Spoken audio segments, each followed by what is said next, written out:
Hi, good afternoon. We're here with Richard Norman from Fogel and Barnes. How you doing, Richard? I'm all right. How are you? Yeah, good. Thank you. Thank you very much for joining us. Glad to have you with us today. So, if you could tell us a little bit about who you are, what it is that you do, and how long you've been doing it for, please. At the present moment of time, I run an organised or business called Brand Yorkshire and also Fogel and Barnes. Fogel and Barnes is a fine jewellery shop in the centre of Harrogate where we do fine jewellery and everyday jewellery.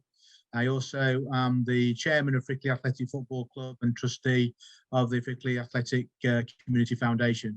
In terms of being in business, I've been in business for myself now for 36 years, done all kinds of different businesses in many different sectors.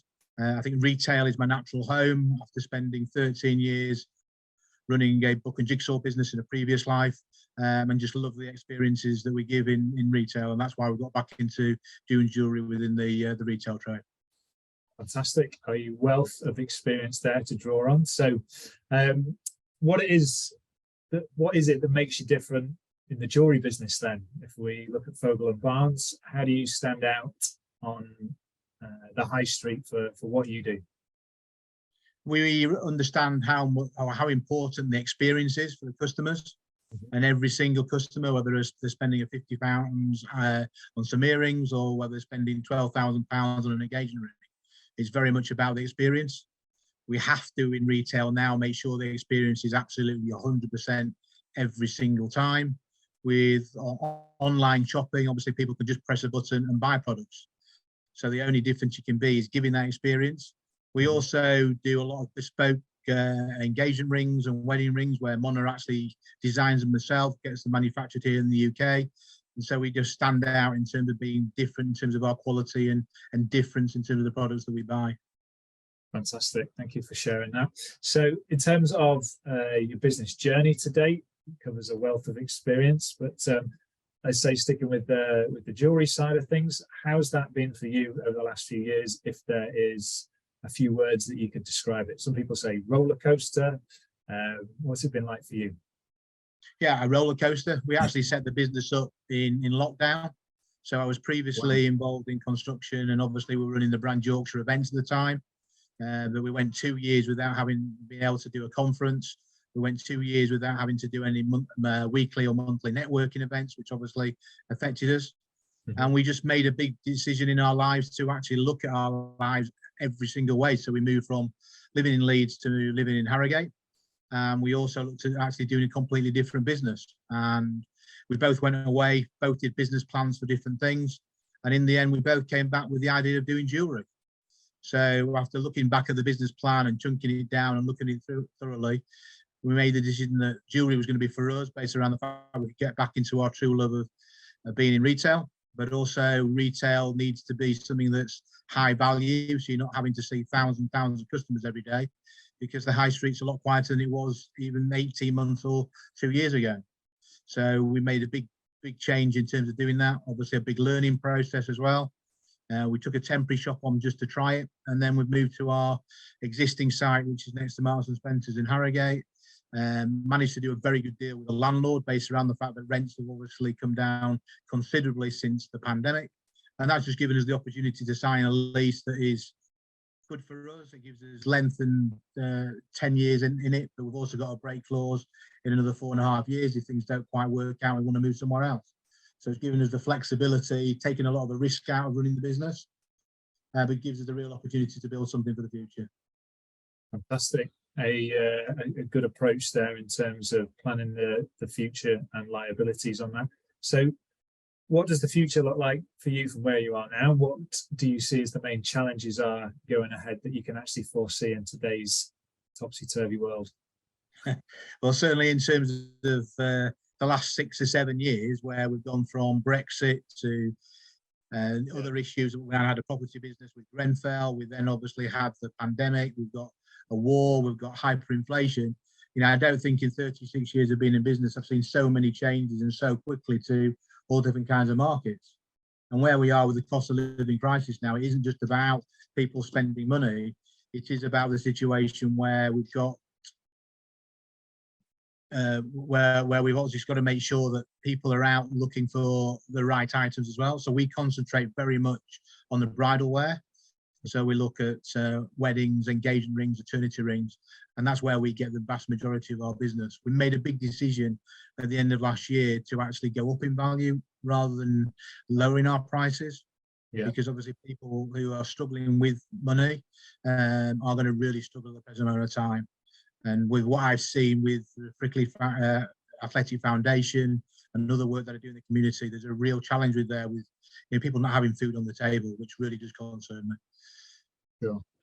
Thank you for sharing that. So in terms of that experience to date and sharing a lesson out of all of that, if there's one that you can pick, what would you say is the biggest lesson in business that you've learned so far? Being flexible, having some real resilience, because you've got absolutely no idea what's going to go wrong. You've got a plan for absolutely everything.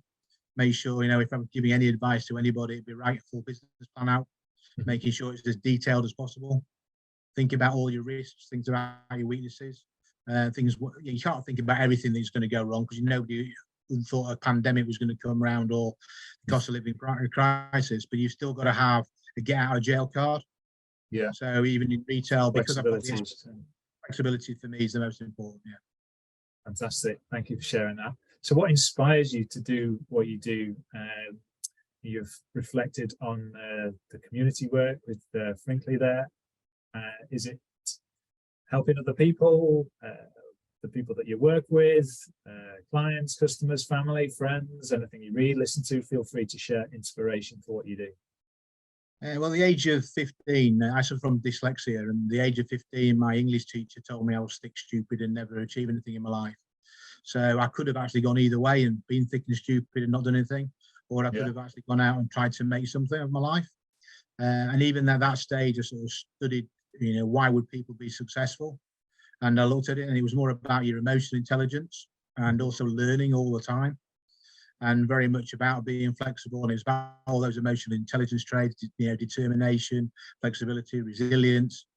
So, when I then decided to go into business, I was fortunate to do reasonably well.